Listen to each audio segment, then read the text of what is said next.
Buongiorno. Primeiramente quero agradecer todos os que estão se preocupando comigo, como os meus familiares, como o meu povo, como o meu país, que como você sabe é a Itália, por causa do coronavírus. A situação é difícil, a situação é dura, mas é difícil e dura no nível mundial e progressivamente, exponencialmente vai se tornar sempre mais complicada para todos nós.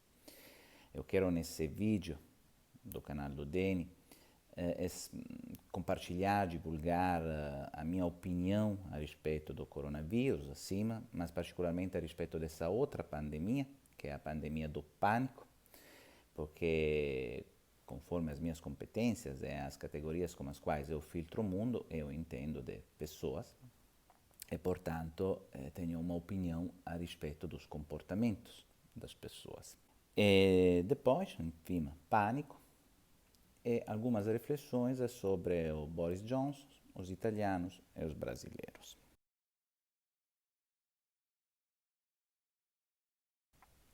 Eu costumo ler, acompanhar, assim como vocês, as várias informações. Não sou médico, não sou infectologista, portanto não me pronuncio a respeito do que não entendo.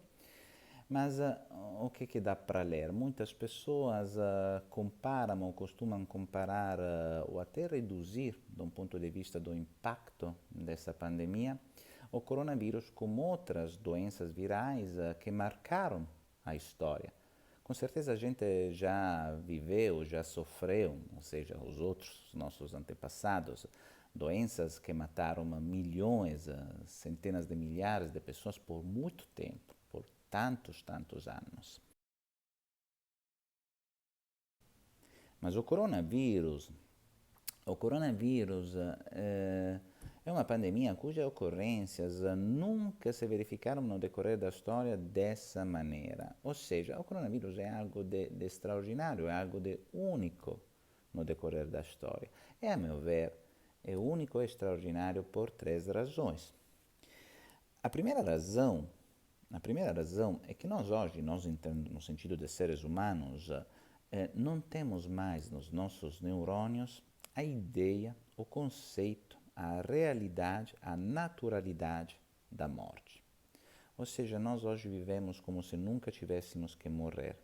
Pior, nós consideramos que nós temos o direito de não morrer, ou seja, que seja um dever da morte não nos atingir. Essa é uma degeneração da tecnologia, da medicina, da cultura do direito a ter todos os direitos. E, particularmente, a meu ver, também é uma degeneração do cristianismo. Por quê? Porque lá, partindo do que dizia Nietzsche, que dizia que o catolicismo ganhou, porque deu aos seres humanos a ideia que existe uma vida além da morte, enquanto até lá, até o catolicismo, até os filhos de Abraão, vamos dizer assim, todas as civilidades antigas viviam fortemente em contato com a ideia de morte. Eram mortais versus imortais. Os deuses eram os imortais e as civilidades eram feitas de mortais que viviam porque tinham que morrer, assim como a natureza, obviamente, mostra para a gente. Mas não, veio o catolicismo, vieram os filhos de Abraão e disseram que existe algo depois da morte. E, portanto, ganharam a respeito de todas as outras religiões, filosofias, cultos e assim vai. Mas depois o que aconteceu? Como o cristianismo, Deus se fez homem. E se Deus se fez homem, o que impede ao homem de se fazer Deus? Né? Dali vem toda a pulsão ao delírio de onipotência. E sendo que Deus se fez homem, ou seja, se fez corpo, toda a nossa cultura é fortemente permeada de corporeidade, de egoísmo, ou seja, individualidade, de dor, porque morreu expiando as culpas no corpo, de sacrifício, mas também essa tensão mística a curar, a sanar as dores do corpo, gerou a tensão, a pulsão a alcançar Deus. Portanto, a medicina, a arte, não existe nenhuma cultura cultura que em termos de produção artística seja mais forte da cultura cristã, justamente por essa tensão, por essa ilusão, por essa convicção do ser humano de poder alcançar Deus. Então, nós hoje, tendencialmente, estamos no auge, no pico desse delírio de onipotência. Para nós, até que ficamos surpreendidos que as pessoas morrem, né? Na Itália, tem milhares de mortos por coronavírus, mas mais do que o 95% desses mortos cabe numa faixa de idade entre 75 e 85 anos. Enfim, que inclusive coincide com a idade média de vida do povo italiano, que é o segundo mais longevo do mundo. Mas enfim, é a morte que perturba as nossas consciências por si só, como primeiro fator, como primeira razão. A segunda razão é que, querendo ou não querendo, sem ser hipócritas, enfim, deixando para lá as hipocrisias, muitas pessoas ainda, na cultura ainda, pensam que a doença vive a doença como uma punição, algo associado aos comportamentos, né? Se morre de AIDS, pega o AIDS, quem pega o AIDS? Gay e drogados. As doenças venéreas ou infetivas que muitas vezes se transmitem por questão de higiene, e justamente porque a higiene ou a falta de higiene é associada à pobreza, a descuidado, portanto a uma forma quase de ignorância ou baixaria ou social, né, econômico-social, uma forma quase de classismo da doença. O câncer, né? O câncer é uma punição para que tem algo para esconder. Tipo, uma mentalidade muito do Velho Testamento, quase, né? As pragas, as punições de Deus.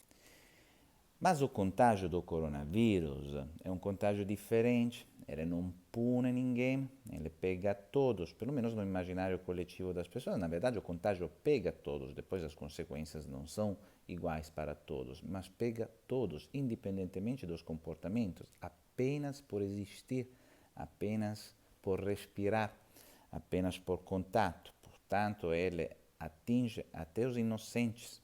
Então, as primeiras duas razões, né? Vem a morte, que não teria que vir, e atinge os inocentes. Como assim? Imaginem o sentimento de perigo, né? No primeiro caso, pânico, no segundo, ainda mais pânico. Um sentimento de desproteção, de exposição, de perigo atroz, feroz, incomensurável, hiperbólico, uma coisa que não dá nem sequer para imaginar na época atual.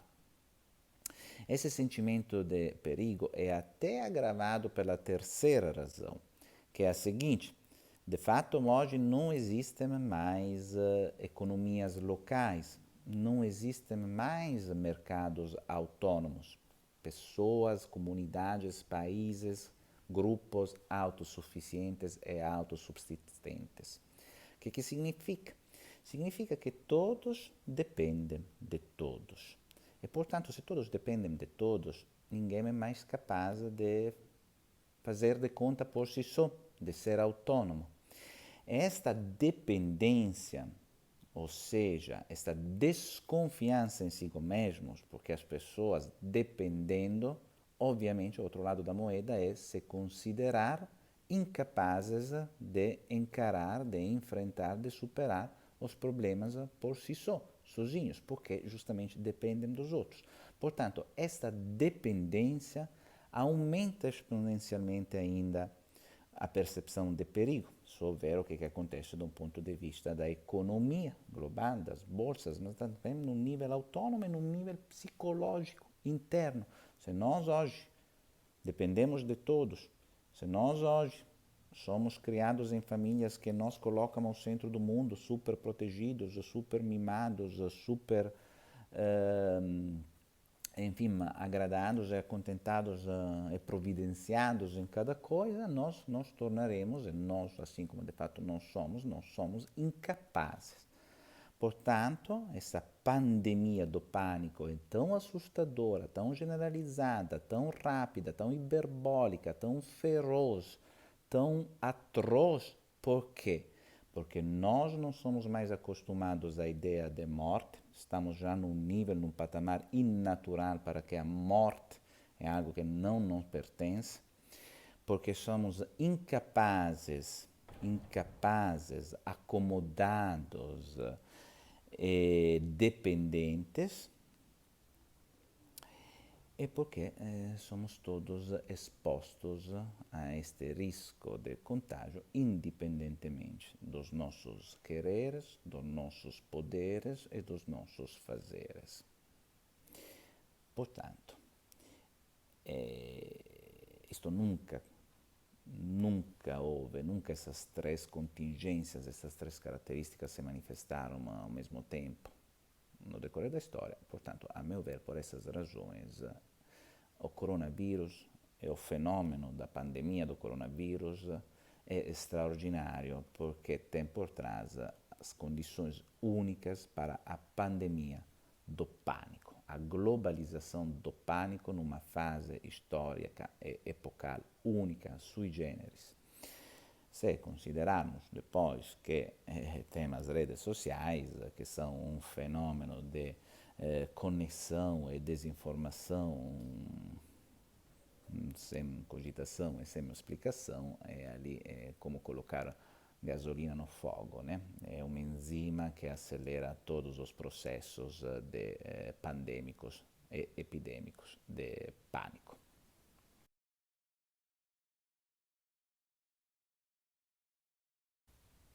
Boris Johnson fez declarações que foram lidas como declarações de louco quando ele disse que aos ingleses que era para se preparar a perder os seus próprios queridos, ou seja, sem fechar nada, sem tomar medidas preventivas da um ponto de vista público, disse se preparar a perder os seus queridos, portanto a morrer, e isso chocou a opinião pública mundial, che começaram a chamar o Boris Johnson de louco, né? Começaram a chamar ele de louco. Mas será que é de fato tão louco assim? Vamos tentar entender, vamos tentar contextualizar, inclusive em razão das considerações que fiz antes, né? Primeiramente, o Boris Johnson é um estatista, ou seja, ele coloca o foco dele é o Estado, é a Inglaterra, é a instituição política, jurídica, histórica do país dele. Vem antes o Estado e depois as pessoas. É o Estado que abrange as pessoas e não o Estado enquanto produto das pessoas. Visto nesses termos, o Estado teve um passado, tem um presente e vai ter um futuro. É uma realidade cuja tarefa dele é torná-la atemporal, e proteger, e reforçar e pensar a instituição Inglaterra e não as pessoas. As pessoas passam, as culturas mudam. É mais ou menos o que fez o Ratzinger com a igreja, né? Quando queria reintroduzir a missa em latina, quando se opusia à introdução da camisinha, enfim, quando parecia ficar firme em medidas anacronísticas, apesar de todos os quereres das pessoas. Porque, então, os dois estão assumindo posições que não batem com a inércia cultural da época, mas porque os dois, Ratzinger e Boris Johnson, têm como objeto de atenção, como foco do trabalho deles, a instituição, a igreja e outro a Inglaterra. Então, o raciocínio do Boris Johnson mais ou menos é isto, pensando a Inglaterra. Vamos supor que os outros países adoptem, assim como estão adoptando, políticas públicas de prevenção, de contenção e de redução dos mortos, ou seja, do período crítico de contágio. Ou seja, vamos supor um período de 15 meses de contágio, né? O vírus começa a se espalhar e vai ter 15 meses onde a população vai ser contagiada. Nesse prazo, o país vai ficar afetado, porque a economia vai ficar parada, porque a instituição vai ter que arcar custos que não voltam mais pelos impostos das pessoas, porque está tudo parado, vai sofrer nos seus cofres, vai aumentar os débitos públicos, vão colapsar os sistemas e as instituições, porque ninguém vai mais trabalhar, o sistema sanitário vai se saturar, as pessoas do sistema sanitário também vão adoecer, enfim, não vai ter a possibilidade de ter um reciclo e vai chegar até um colapso ou um colapso controlado, no enquanto tentando faticosamente preparar um resgate, uma superação ao futuro, mas vai pagar um custo e mais se tenta arginar, mais se tenta frear e mais o país vai ficar afetado. Diferentemente, se o país, ao invés de que agonizar por 15 meses antes do que começar, vamos supor, a recuperação, agonizar em 2 meses e chegar ao colapso em 2 meses, depois imediatamente pode voltar, né? Uma vez que foram mortos todos os que têm que morrer e todos os outros foram imunes, então vai poder começar a se resgatar, a se recuperar, a voltar para cima.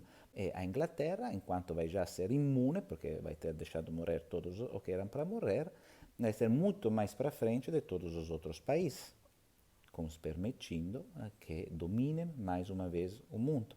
Então, de um ponto de vista estratégico e tático, sacrificar as pessoas para o bem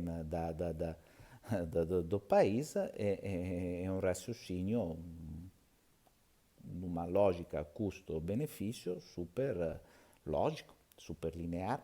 Se depois formos considerar, enfim, que o Boris Johnson também é um formado em história, tem um mestrado em história antiga medieval, portanto ele tem essa visão da processualidade histórica da administração política, né? Mas se nós formos pensar que até ontem se morria, né? Não apenas se morria porque a morte fazia parte da naturalidade, mas se morria porque a vida não pertencia ao indivíduo, pertencia a alguém outro, pertencia a Deus, pertencia ao rei, pertencia ao senhor do feudo, pertencia à pátria, pertencia ao amor, né? Até o final do século, até a metade do século XX se morria por uma razão superior ao indivíduo, né? O Shakespeare, não acaso, era inglês, né? No Romeu e Julieta, quando os dois se suicidaram por amor, mas as pessoas iam aos cruzados, iam nas batalhas em nome de Deus, quantos mortos em nome de Deus, ou em nome da pátria, dos movimentos pela pátria, as guerras, dos movimentos de libertação, dos movimentos de supremacia até, mas enfim, sempre se morreu em nome de alguma coisa maior, só que hoje nós não temos nada de maior do que o seu próprio egoísmo. Então não se morre mais, ninguém morreria mais para nada e para ninguém. A maior razão hoje não existe a morte, portanto é um pensamento que choca totalmente com a mentalidade cultural da época, né? Mas de um ponto de vista de um histórico, administrador, estatista, súdito, porque a Inglaterra, nesse contexto onde todos dependem de todos, não vamos esquecer que é uma ilha, certo?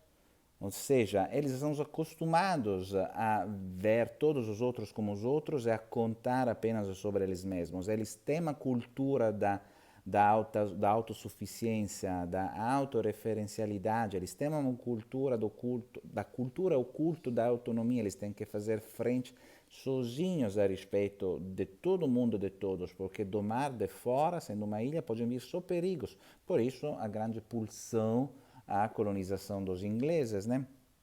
Para criar reservas, para ter mercados, fontes, recursos capazes de sustentar a ilha, né? Sem contar sobre ninguém.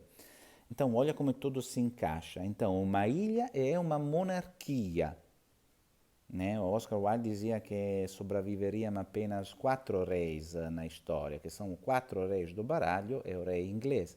Ou seja, uma monarquia tem um rei tem súditos, e os súditos são do rei. Se pode morrer para o rei, entende? Diferente de uma mentalidade democrática, claro, é uma democracia parlamentar, blá blá blá blá blá blá blá, mas enfim, da um ponto de vista da cultura da preservação e da propagação e da perpetração das instituições do Estado, a Inglaterra é uma monarquia, é uma ilha, O Boris Johnson é um histórico, é um estatista e saiu com um pensamento talvez não muito bem planejado a respeito do zeitgeist da época, da nossa cultura, mas é coerente. Inclusive é coerente com uma filosofia inglesa, que é uma filosofia que não existe, porque é uma filosofia pragmática, lógica, descritiva, não tem nenhuma capacidade de abstrair, vocês não conhecem, não tem nenhum filósofo, que filósofo tem Hume, tipo, não tem filósofos capazes de abstrair. A filosofia inglesa é uma filosofia descritiva, então, portanto, para eles é pragmática. A mesma língua inglesa é uma língua pragmática que se desenvolveu nos barcos, nos navios, porque sendo milhas tinham que solcar os mares, né? E nos barcos ou você fala pouco, rápido e sem nenhuma hipótese de mal-entendido, ou você morre ou alguém ao teu lado morre. Portanto, não tem como se perder em muitas abstrações e muitos pensamentos para serem práticos. E praticamente, mas se morrem todos imediatamente na Inglaterra os que têm que morrer, vão sobrar apenas os que imunes já não poderiam dar a volta para cima, tornando a Inglaterra o país, mais uma vez, mais forte do mundo. Italianos e brasileiros. Italianos e brasileiros são dois povos que, apesar das suas diferenças, obviamente, têm muitas similaridades, várias, bastantes similaridades. E essas, a meu ver, em razão de uma unificação de alguma maneira parecida, ou seja, os mesmos dois atos fundacionais dos dois países, do Brasil e da Itália, foram atos formais, formatos ditados, movidos por outras razões que não eram uma necessidade de um reconhecimento de um mesmo povo se autodeterminar por meio da construção de um país soberano e autônomo. Não, não, não. Foram dois atos formais de dois interesses até, até alheios, né, até estrangeiros a respeito do mesmo país que até lá não existia, dos mesmos países que até lá não existiam. Então, interesses externos, interesses econômicos, não interesses políticos e nem tanto menos ideológicos, mas enfim, que nasceram juntando um monte de diferenças, né? Étnicas, religiosas, econômicas, morfológicas, arquitetônicas, culturais, linguísticas.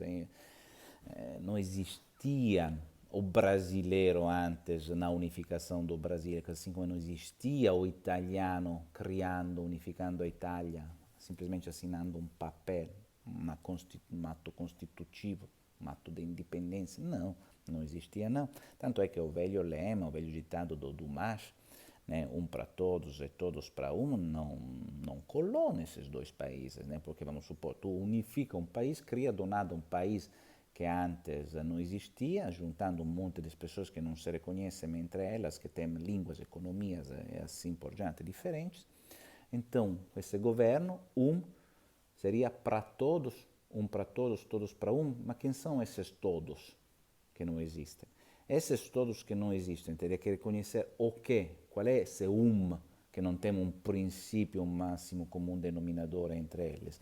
Então, basicamente, seja no Brasil que na Itália o ditado do Dumas, para todos, todos para não colou, e o que sobrou é cada por si, né? Que dá para ver nas duas políticas, dá para ver na corrupção, dá para ver no fato que seja brasileiros que italianos, dois povos extremamente corruptos, dois povos extremamente indisciplinados, sem disciplina, onde cada uma faz o seu mundo, faz as suas regras, faz as suas normas e vive a sua vida, né? Sem muito reconhecimento do Estado, sem muito reconhecimento das regras. Tanto é que o Brasil é caracterizado para o jeitinho e a Itália é caracterizada pela criatividade, que se vocês forem pensar, são duas maneiras, duas mentalidades, duas dimensões que se situam e que se desenvolvem fora da caixinha. Né? A criatividade e o jeitinho precisam de uma liberdade, de uma desvinculação das regras, das normas enorme, né? Muito grande. Só que provavelmente a história moldou a diferença entre os dois povos. Por quê?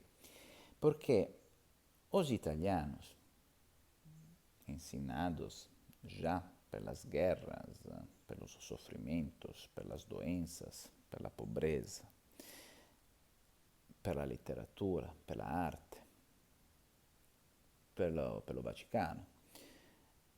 Mas o italiano, na beira do limite, na beira do suicídio, na beira do penhasco, na beira do último passo, na beira do desespero, no momento emergencial, no momento crítico, no momento dramático, o italiano se torna, se mostra, se manifesta, se revela como um povo solidário. O italiano é solidário ed è uma solidariedade que vai além da cidadania, transnacional. Ou seja, é solidário de um ponto de vista humano. Para um italiano, cada ser humano é um ser humano. Não tem distinção socioeconômica, racial, de cidadania. Não tem, não. Mergulhados no sofrimento, na emergência, um passo antes cair no baratro do suicídio, da morte, do desespero, da tragédia, um passo antes o italiano é solidário. E no, é o brasileiro um passo antes do drama, um passo antes do limite, diante a emergência, diante o perigo.